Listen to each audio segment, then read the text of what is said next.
I always believed that if you worked hard, stayed honest, and showed up every single day with the same dedication, life would eventually reward you.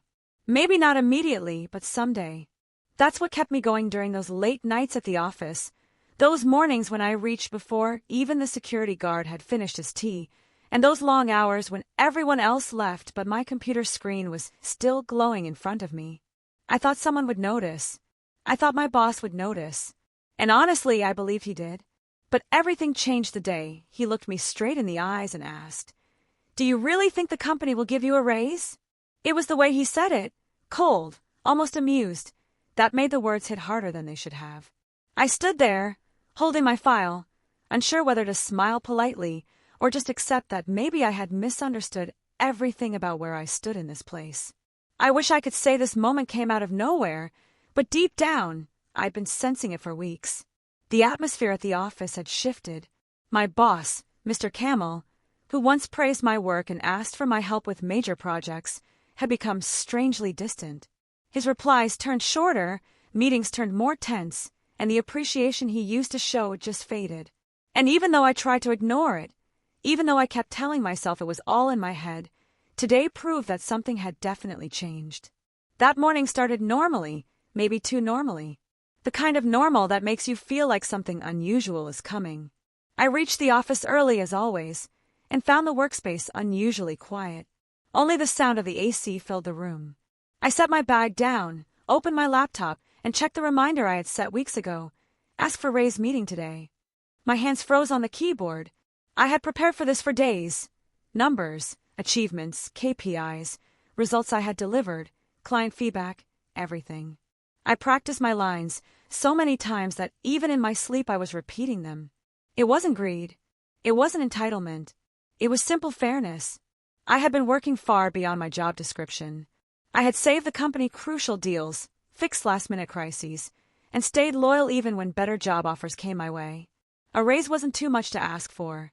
At least, that's what I told myself. But as the clock ticked closer to my meeting time, a strange feeling settled in my chest. Something between hope and fear. I kept replaying every interaction I had with my boss in the last month, trying to convince myself that I still mattered to this company, that I was still valued. Because why not? I had earned it, or so I believed. When I finally walked to his office, my heart was beating faster than usual.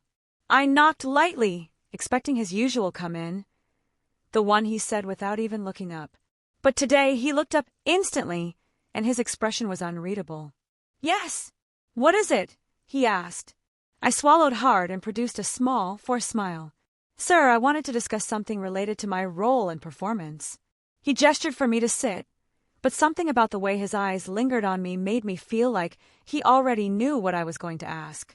I took a deep breath and began explaining everything I had prepared, the extra hours, the results, the growth I contributed to. I didn't speak too boldly, but I didn't underplay myself either.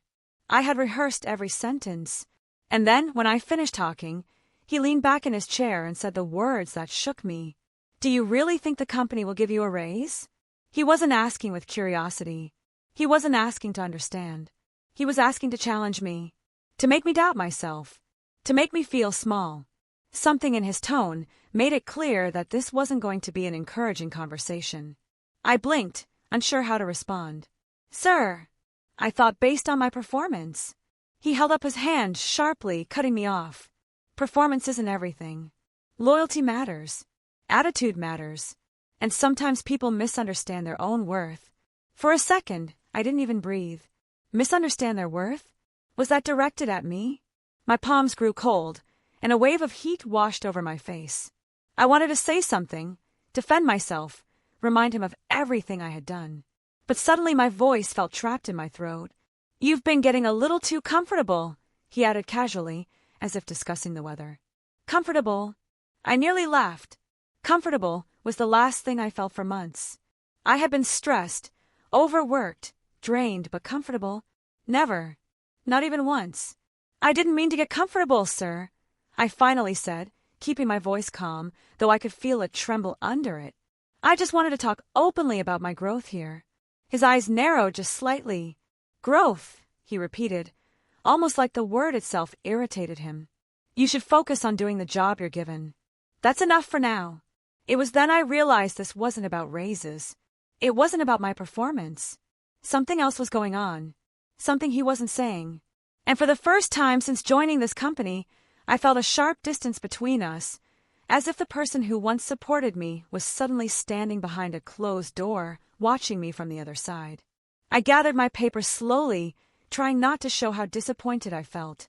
But just when I thought the conversation was over, he said something else, something that made my heart drop even further. "And before you start assuming things," he said, his voice lower now, "there's something you should know."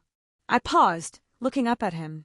He stared back with a cold expression I had never seen before. "There are decisions being made at the higher level. Decisions that may affect you. And trust me, a raise is the least of your concerns right now." My breath caught. "What decisions?" I asked quietly, but instead of answering, he glanced at the clock, avoided my eyes, and replied with a tone that made every thought in my mind twist with unease. "We'll talk about it soon. Not today." I felt the floor slip from under me. I had come in expecting clarity, maybe even appreciation. Instead, I walked out with uncertainty, fear, and 1,000 new questions. What did he mean? What decisions? Why me? And why now? As I stepped out of his office, I didn't know it yet, but nothing in my life was going to be the same after today. Something was coming. Something big. And whether I was ready for it or not, it had already started. The moment I stepped out of his office, the whole building suddenly felt different. The lights seemed a little duller, the hallways quieter, and even the air felt heavier. I kept walking slowly toward my desk, but every step felt like I was dragging something behind me, something invisible and cold. His last words kept ringing in my ears, repeating again and again until they no longer sounded like a warning, but like a countdown. Decisions that may affect you. I sat down, pretending to check my emails, but I couldn't focus. The screen blurred in front of my eyes. One part of me wanted to believe I was overthinking everything. Maybe he didn't mean it in a serious way. Maybe it was just one of those vague things bosses say to sound authoritative. But the way his eyes shifted away, the tone in his voice, the hesitation, that wasn't just normal office talk. That was something else. Something he didn't want to say out loud. As I sat there, lost in my thoughts, my coworker Sarah walked past my desk. She glanced at me and instantly stopped. "You okay?" she asked. I forced a smile. "Yeah. Why?" She raised an eyebrow. "You look like someone told you your job is on fire." I laughed weakly, but not because the joke was funny. It was because she wasn't far from the truth. "Just a meeting with the boss," I said. Sarah leaned a little closer, lowering her voice. "He was in a mood this morning. I went to ask him something and he barely looked at me. That made my heart drop even more. So it wasn't just with me. Something really was wrong. Do you know what's going on?" I asked her quietly. She shrugged. "I heard some rumors, but you know how this place is. People dramatize everything." "What kind of rumors?" I asked slowly. She hesitated, looking around as if checking whether someone was listening. "Something about restructuring," she whispered. "But I don't know anything for sure." Restructuring. The word hit me like a cold splash of water. It was one of those corporate words that could mean anything. New management, job cuts, role changes, budget shifts. And most of the time, it meant someone was going to get hurt. "Don't stress about it," she added quickly when she saw my face. "Nothing official has been said." I nodded, but deep inside, my stomach twisted into a tighter knot. Nothing official didn't mean nothing was happening. It just meant no one wanted to admit it yet. For the rest of the morning, I tried to drown myself in work, but every notification on my screen made me flinch. Every time the boss's door opened, my shoulders tensed. It felt like someone was watching me, evaluating me, judging me silently. And the strange thing was, I had no idea why. Around noon, the HR manager, Amal, walked past our aisle. She wasn't usually on this floor, so seeing her here made everyone lift their heads. She walked confidently, with a folder tucked under her arm, and went straight toward the conference room. My eyes followed her, and the moment she entered, my thoughts spiraled again. Was she here for the decisions? Were the rumors true? Was something going to happen today? I tried to convince myself to relax. But how do you relax when your entire future suddenly feels uncertain? I thought about the past year, everything I had given to this job. The late-night assignments, the deadlines, the pressure, the expectations.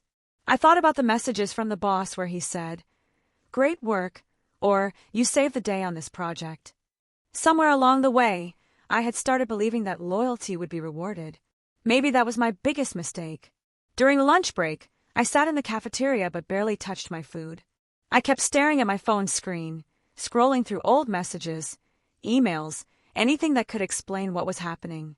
But nothing made sense. Everything looked normal. Everything read normal. But nothing felt normal. Finally, I stepped outside the building to breathe. The air hit my face, cool and sharp, grounding me a little. I leaned against the railing and closed my eyes. Maybe I needed a moment away from the noise in my head. That's when I heard footsteps behind me. I turned and saw Adil, one of the senior employees. He wasn't someone I talked to often, but we respected each other from a distance. He stood beside me without saying anything for a few seconds. "He talked to you today, didn't he?" Adil finally said. I opened my eyes and looked at him, stunned. "How did you know?" "Because he talked to me yesterday," he replied quietly. My breath caught. "What did he say?" Adil sighed and rubbed the back of his neck. "Something similar. Something about big decisions, upcoming changes. But he didn't explain anything." "So it's not just me," I whispered. "No, it's not just you." He paused, looking straight ahead. "But there's something else you should know." My heartbeat picked up speed again. "What?" "Someone from the board is visiting this week," he said. "And usually, when that happens, it's never for something small." My mind raced. A board visit, secret decisions, the boss's strange behavior, everything was lining up, but the picture it created was blurry and disturbing. "Do you think," I began, but the words felt too heavy to finish. "That our jobs might be at risk," he finished for me. "I don't know, but something is definitely happening." I swallowed hard. Before I could respond, his phone buzzed. He checked the screen, frowned, and turned to me. "I have to go. If you hear anything, let me know." He walked away quickly, leaving me standing there with an even heavier heart. I leaned my hands on the railing, staring at the ground, trying to steady my breath. I didn't know if I was scared, angry, confused, or all three. When I finally returned to my desk, my boss's cabin door was closed. Through the glass, I could see him on a call, looking frustrated, tapping his pen on the desk. At one point, he ran a hand through his hair, like the conversation was wearing him down. I had never seen him like that. For a moment, I wondered if he was stressed too. Maybe he wasn't the villain in this situation. Maybe he was caught in the same storm, forced to make decisions he didn't want to make. But then I remembered how coldly he had spoken to me, how easily he dismissed my hard work, how sharply he shut down my hopes. Whatever he was dealing with didn't justify the way he treated me. The rest of the day dragged on painfully slowly. Every sound felt louder. Every minute felt longer. At one point, I overheard whispers near the break area. Two employees talking in low voices, saying something about changes in budgets, upcoming audits, and possible role adjustments. None of it gave clarity. None of it eased my worries. If anything, it made everything more confusing. When it was finally time to leave, I packed my things quietly, trying not to think too much. But as I walked toward the exit, my eyes unintentionally drifted to the boss's office again. The lights were still on. He was sitting alone, staring at his computer with a look that resembled guilt. Or fear. Or maybe both. For a moment, I considered going in and asking him directly what was happening. But then the memory of his cold voice echoed again in my head. "Do you really think the company will give you a raise?" Maybe it was better not to ask. Not yet. I reached the parking lot, unlocked my car, and sat inside without starting the engine. The silence felt too loud. The entire day, every word, every hint, every unexplained gesture, it all swirled in my mind like a storm. I checked my phone one more time. No new emails. No messages. No explanations. Just uncertainty. Just tension. Just silence. I rested my head against the steering wheel and closed my eyes, trying to calm myself. I told myself I'd figure it out. Whatever was coming, I'd face it. But deep inside, I knew tomorrow wasn't going to be a normal day. Something was changing. And the worst part was, I still had no idea whether it would destroy everything I had worked for or reveal something I never expected. But I was about to find out. Very soon. That night, sleep didn't come easily. I kept turning from one side to the other, trying to silence the thoughts that refused to leave me alone.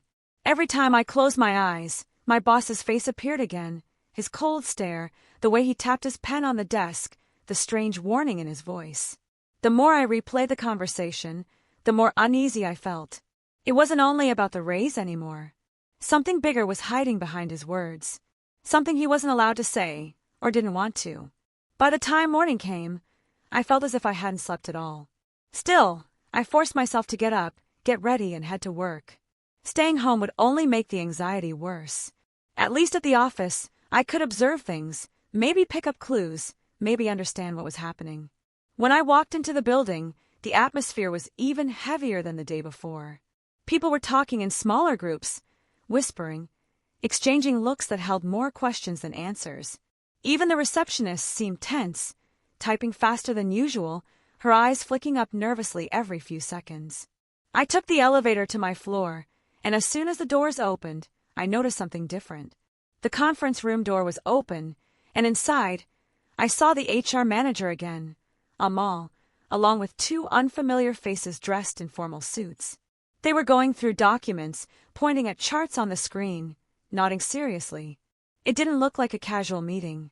It looked like something being reviewed or evaluated. My heart beat a little faster, but I tried not to stare. I walked to my desk and pretended to settle down like normal, but my eyes kept drifting toward the conference room glass. At one point, Amal looked out and her eyes met mine. She gave me a polite smile, but for some reason, it didn't comfort me. It almost felt like she was hiding something behind it. Before I could think too much, Sarah dropped into the chair beside my desk. "Wow, you look like you walked through a storm before coming here," she said quietly. "I feel like one too," I admitted. She glanced around before lowering her voice. "I think something is happening today. People from the board are on this floor." I nodded. "I saw them. And the boss called for a meeting with all team leads at noon," she added. "That never happens unless something big is going on." I tried to steady my breathing. "Do you think it's bad?" "I don't know," she replied honestly. "But whatever it is, it's serious." I wanted to ask her more, but then my boss's door opened. He stepped out, holding a folder, his face pale and tense. He looked like he hadn't slept either. For a moment, he seemed lost in thought, but when his eyes landed on me, his expression changed. Not anger, not annoyance, something closer to hesitation or conflict.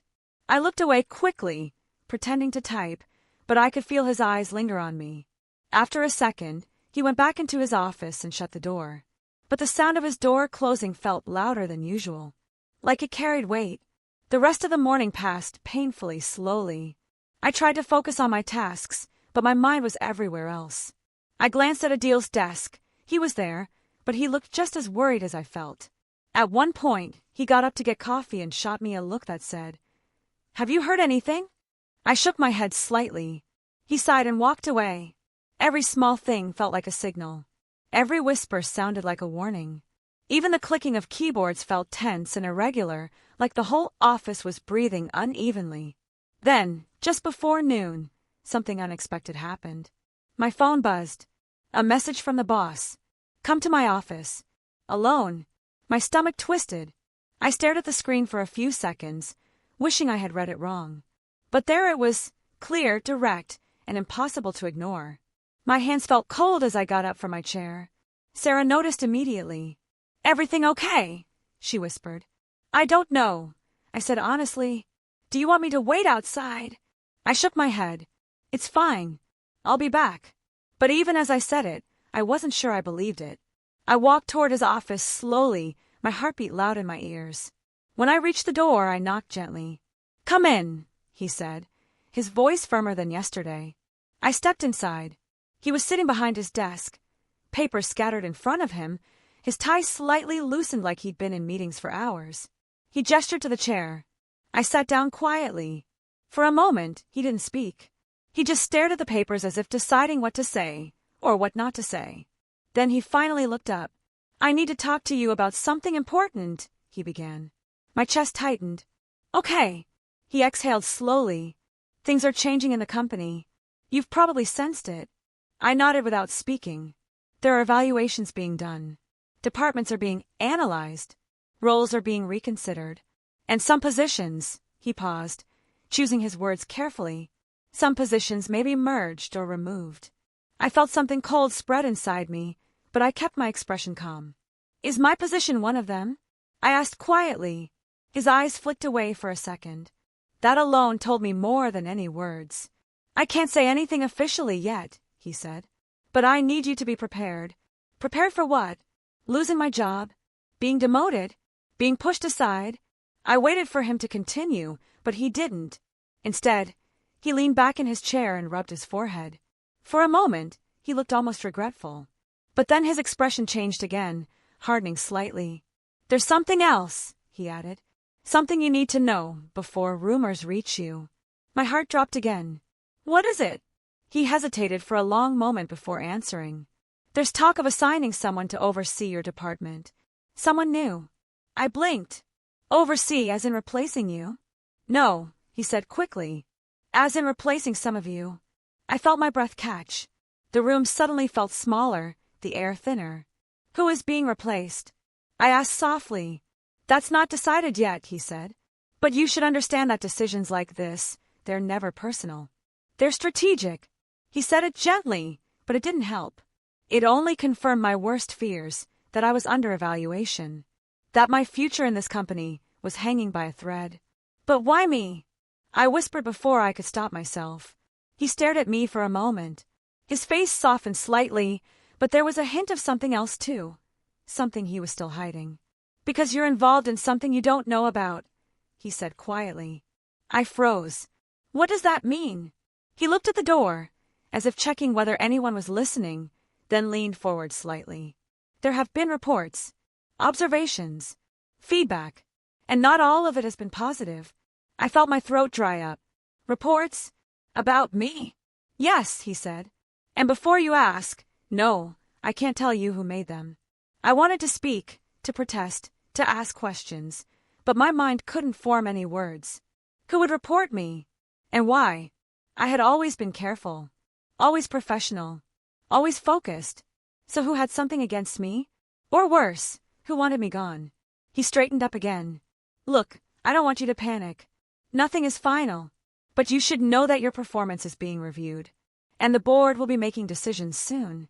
Soon. That word hit harder than all the others. Before I could respond, there was a knock on the door.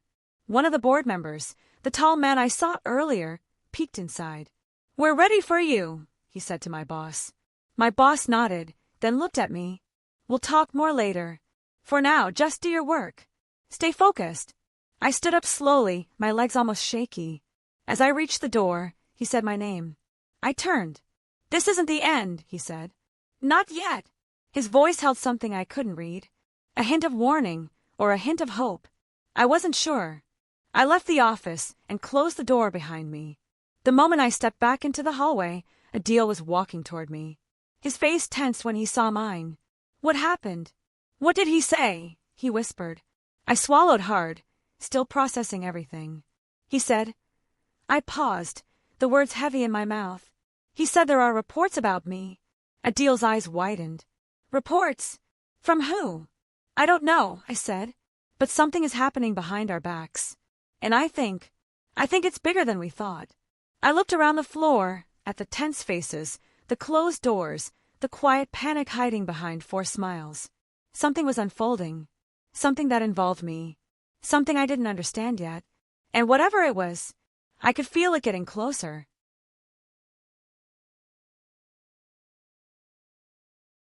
For the rest of the day, the tension in the office felt almost physical, like a tight wire stretched across every corner of the building. At any moment, it felt like something could snap. I tried to stay focused on my work, but every sound made me jump. Every time someone walked past my desk, I wondered if they were involved in the mysterious reports about me. Every whisper, every sideways glance turned into another question I didn't have answers to. Adil sent me another message. Be careful. Something big is happening in the conference room. I glanced toward the glass wall. The blinds were drawn now, hiding everything inside. The only sign of activity was the shadow of people moving back and forth. It felt like decisions were being written in that room, decisions about people's future, maybe even my own. My boss didn't come out for hours. Every time I passed by his office, the light inside flickered, shadows shifting, voices murmuring. I wondered if they were talking about my name, my performance, those reported complaints, whoever filed them. The worst part was the not knowing. As evening approached, the office grew quieter. People walked out one by one, each leaving with a restless look on their face. By 6 p.m., only a few of us remained. I tried to pack my things, but something inside me couldn't leave yet, not without understanding what was happening. I looked toward the conference room again. The board members were still inside. One of them stepped out for a moment, looked around the floor, then went back in. The way he scanned the office made my stomach tighten. It felt like he was mentally sorting people into categories, who stays, who doesn't. Sarah came up behind me.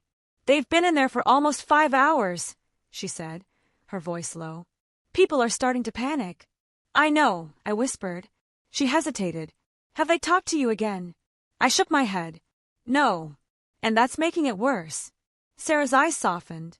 "If something was really wrong, they would have called you by now." But I didn't believe that. Not anymore. Not after everything I heard today. I was about to respond when my phone buzzed again. A message from an unknown number. "You need to know the truth. Meet me in the parking basement in 10 minutes. I stared at the screen, confused. Sarah noticed my reaction. "What happened?" I turned the phone toward her. Her eyebrows shot up. "Who sent that?" "I don't know," I said quietly. "Are you going?" I hesitated. My instincts told me to be careful, but a deeper part of me, the part desperate for answers, was already standing up. "I have to," I finally said. "If someone knows something, I need to hear it." "Then I'm going with you," she said immediately. I shook my head. "No. I think I should go alone." "But—" "It'll be quick," I assured her. "I'll call you if anything feels off." She didn't look convinced, but she nodded reluctantly. I took my bag, my phone, and walked toward the elevator. The building felt eerie at this hour. Empty hallways, dim lights, echoes of footsteps. When the elevator doors opened, I stepped inside and pressed the button for the basement. The doors closed. My heart beat faster with every floor I passed. When the doors opened again, the basement was almost silent. The only sound was the faint hum of generators. I stepped out and looked around. Rows of cars stood quietly, shadows stretching across the concrete floor under the pale lights. "Hello!" I called out softly. No answer. I walked a little deeper inside. My phone buzzed again. Another message. "Turn left." A chill ran down my spine, but I followed the direction. I took a few steps and saw someone standing near a pillar in the corner, half hidden by shadows. My breath caught. Who are you?" I asked. The figure stepped forward. It was a deal. Relief rushed through me, and confusion followed right after. "You sent those messages?" "Yes," he said. "I had to talk to you privately. Somewhere no one could overhear." My pulse slowed slightly. "Why? What's happening?" He looked around nervously before speaking. "You're in danger of being pushed out." The words hit like a punch. "What? Why me?" "Because someone is targeting you," he said. "Someone with influence." I stared at him. "That makes no sense. Who would target me?" Adil hesitated, then lowered his voice even more. "Someone who wants your position. Someone who's been waiting for a chance." I felt my throat tighten. "Who?" He glanced toward the elevator as if expecting someone to appear. "Listen, there were complaints submitted to HR about you. But I overheard something today. Most of those complaints came from one person." "What kind of complaints?" "That you're difficult to work with. That you delay projects.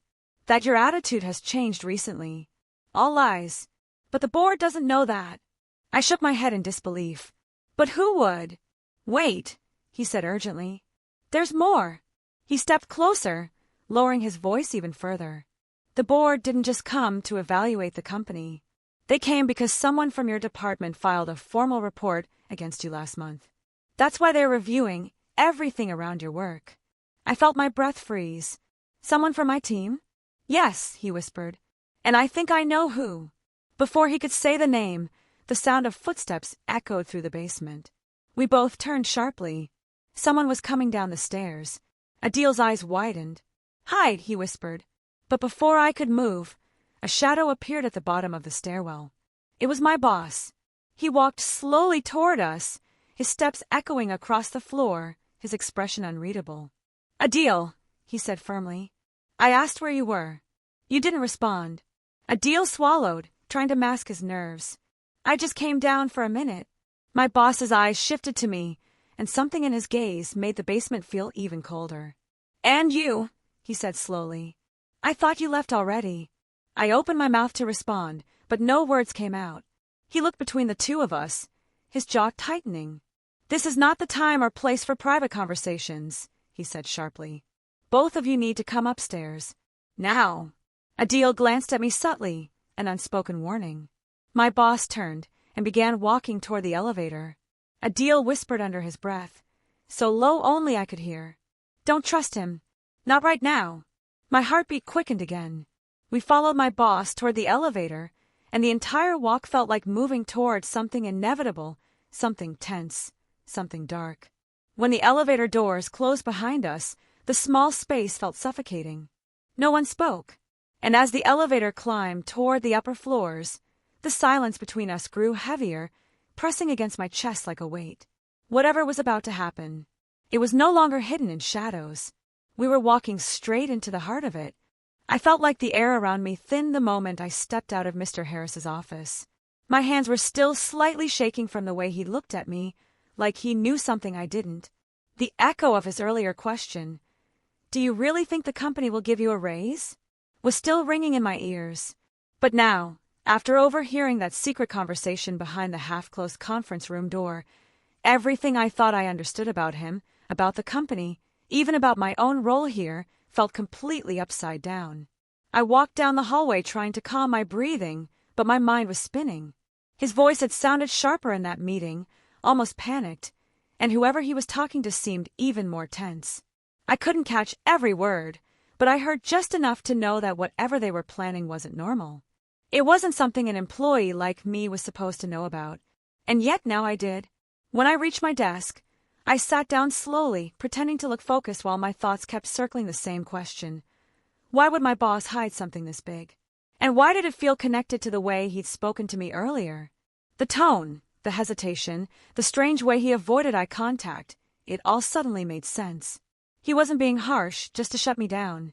He was scared, not of me, but of something happening behind the scenes. While I tried to work, small details around the office started to make more sense too.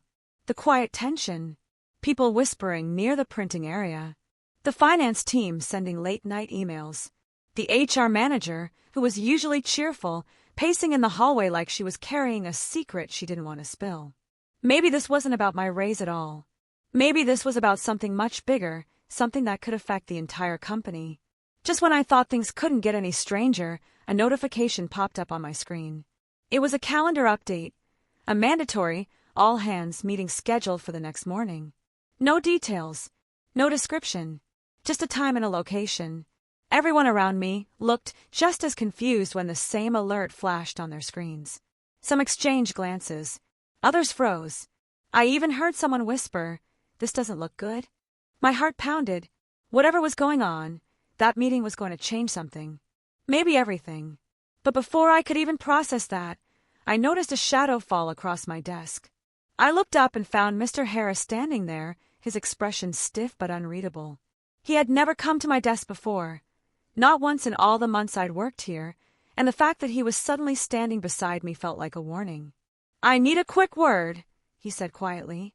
I stood up, trying to stay calm, and followed him down the hallway. Instead of taking me to his office, he led me toward the back of the floor, near the storage room. My pulse was racing by the time he stopped walking. He turned to me, lowered his voice, and said, "Whatever you think you heard earlier, you need to forget it." My breath caught. I hadn't expected him to acknowledge anything. I tried to play dumb and replied, "I'm not sure what you mean." He shook his head, clearly not convinced. "You're smart. That's the problem. So I'm telling you this for your own sake, Stay out of it. Don't start asking questions. Don't get involved in something you can't control. The more he spoke, the colder I felt. His words weren't threatening, but they were definitely a warning. And the fear in his eyes wasn't for me, it was for himself. Before I could respond, footsteps echoed down the hallway. He instantly straightened up, his expression shifting back to his usual calm. The HR manager appeared, pretending she wasn't surprised to see us together.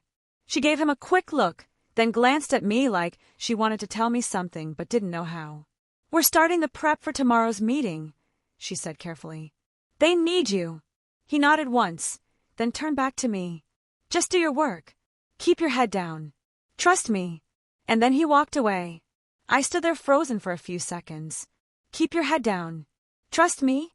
Coming from the same man who had dismissed my request for a raise a few hours earlier, those words felt like a contradiction. But they also told me one thing. Whatever was happening tomorrow, it wasn't just a normal company update or some routine announcement. When I returned to my desk, one of my coworkers leaned over and whispered, "Did he say anything?" He looked stressed. I hesitated. Part of me wanted to tell someone what I heard, just to see if anyone else knew. But the look in Mr. Harris's eyes replayed in my mind, and I swallowed the words. "No," I said softly. "Just ask me to finish some tasks." The rest of the day passed painfully slowly. Every small sound, every notification, every closed-door conversation felt like a clue I wasn't supposed to know about. By the time evening came, the office was nearly empty, but I stayed behind pretending to finish work, watching the higher-ups move around like they were preparing for a storm. Around 8 p.m., the conference room lights flicked on again. I saw silhouettes, Mr. Harris, the HR manager, 2 finance executives, and someone I didn't recognize. A man in a dark suit, who looked like he wasn't from our company at all. They talked for almost an hour. Their expressions shifted from worried to frustrated to outright tense. I couldn't hear anything, but the atmosphere told me more than words could. Then something unexpected happened. Someone inside the room pointed toward the glass wall, straight at me. My heart dropped. Immediately I looked down at my screen, pretending to type, but I could feel their eyes on me. A moment later, Mr. Harris stepped out, walked toward me, and stopped beside my desk again. "We need to talk. Now." My stomach tightened. This wasn't like earlier. This felt urgent and serious. I stood up slowly, wondering what I had just gotten myself into, and followed him toward the far end of the office, toward the door that led to the rooftop. Whatever he was about to tell me, it was going to change everything. But before he pushed the door open, he looked back at me with an expression I had never seen on his face before, fear, exhaustion, and something else, something like regret. And then he said, very quietly, "I should have told you earlier. You need to know what's really going on." But the rooftop door opened from the inside before he could say anything more. And the person standing there was the last person I ever expected to see that late at night. The moment the rooftop door swung open, the cold night air rushed in, carrying a mix of tension and the faint sound of the city below. But none of that mattered, because the person standing there made my entire body freeze. It was the man in the dark suit, the one I'd seen earlier in the conference room. Only now, up close, I could see the sharpness in his eyes and the way he observed both of us like he already knew every secret we were trying to understand. He stepped aside slightly, almost inviting us both onto the rooftop. Mr. Harris hesitated, then gave me a small nod that said we have no choice. I followed him out, my heart beating faster than it ever had in any moment of my job. The door closed behind us with a soft click, and for a second, the silence felt heavier than the truth I knew was about to hit. The man in the suit spoke first. "You've become involved more than you should have," he said, his tone calm but impossible to read. "But since you already know bits and pieces, it's time you know the full story." I waited for Mr. Harris to jump in, but he didn't. Instead, he looked away, his jaw clenched like he'd been hiding something for far too long. The man continued, "This company has been under investigation for months. Financial irregularities, missing funds, questionable decisions made by people who were supposed to protect the employees." His eyes shifted briefly to Mr. Harris. "And your boss here, he's been trying to fix things quietly before everything collapsed." My eyes widened, but before I could say anything, Mr. Harris finally spoke, his voice tired but honest. I didn't want you dragged into this. I told you to keep your head down, because I didn't want you ending up in the middle of something that could destroy your career." He ran a hand through his hair, something I'd never seen him do.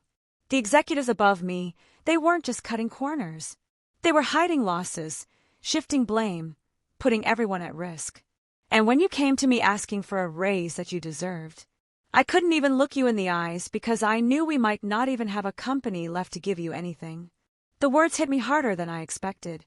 All the strange moments, the nervous whispers, the late-night meetings, it all started to make sense. But one part of it still didn't. I looked between the two of them and asked, "So why am I being told this? What does this have to do with me?" The man in the suit gave a small, almost approving smile. "Because you saw something you weren't meant to see. And you didn't run. You didn't ignore it. You stayed and watched. And you, without knowing, caught the trail of the truth." Mr. Harris sighed. "They thought you were spying. They thought I was feeding you information. That's why you became part of this. And that's why I had to protect you." My stomach twisted at the idea that I'd been wrongfully suspected of something I didn't even understand. But before I could react, the man in the suit said something that made the ground feel like it shifted under my feet. "And that's why we need your help now." I blinked in confusion. "Help? With what?" He reached into his coat and pulled out a small folder, handing it to me. Inside were printed emails, financial statements, and messages, some of which had my name in them. Not because I'd done anything, but because someone had tried to use me as a scapegoat. I felt my breath catch. Someone inside the company had planned to pin part of the blame on a random employee, and that employee was me. Mr. Harris stepped closer, his voice firm for the first time tonight. "That's the twist. You weren't supposed to overhear anything. They were setting you up. Someone higher up thought it would be easier to blame a lower-level worker if things exploded." My chest tightened. The fear I had felt throughout this entire situation suddenly transformed into something else. Determination, anger, disbelief all mixed together. The man in the suit said, "The all-hands meeting tomorrow will be the moment everything comes out. The executives responsible will be removed. But we need someone honest to confirm the timeline, someone who saw the behavior shift, someone inside who was almost targeted." I stared at him. "You want me to speak?" He nodded slowly. "Only if you're willing. Your testimony could keep them from pinning anything on the wrong person. And it could clear your boss, too." I turned to Mr. Harris, surprised. "Clear you?" He gave a weak smile. "I told you there was more. I've been working with the investigation for months. They think I'm part of the cover-up because I was close to the people involved. I need someone who saw the truth, that I was trying to do the right thing. And you're the only one who was there at the exact wrong moment but survived it." For a moment, I didn't say anything. The city lights flickered below us, cars humming in the distance. Life going on as if my entire world wasn't flipping upside down on a rooftop in the dark. Everything inside me was torn. Fear of getting involved, anger that my name had been thrown into something so dangerous, confusion about why this was happening at all. But underneath all that, something else surfaced. I didn't want to be silent. I didn't want to be the easy target someone thought I would be. Finally, I looked up and said, "I'll speak." Relief washed across Mr. Harris's face. The man in the suit nodded, once like he had expected this answer all along. But just when I thought the moment had finally settled, just when I believed the twist was complete, the rooftop door opened again. The HR manager stepped out, her face pale, her breathing uneven. "We have a problem," she said. "A big one." Before we could ask anything, she held up her phone, the screen glowing. "The executives, they found out you were here on the rooftop. They're already rewriting the story. They're saying you two planned this from the start." My heart dropped again. Another twist. Another trap. The man in the suit took a step forward, his voice suddenly sharp. "We don't have until tomorrow. We need to move now." Mr. Harris turned to me, urgency in his eyes. "Stay close. This isn't over yet." And just like that, the climax I thought I understood shifted one final time, throwing us straight into the next storm. The truth was out. The enemies knew. And the night wasn't done with us yet. The moment the HR manager delivered the news, everything shifted again. Whatever plan the investigation team had carefully put together was suddenly useless. The executives were already rewriting the story, turning themselves into victims and pushing the blame down the chain, right where they had always intended to place it.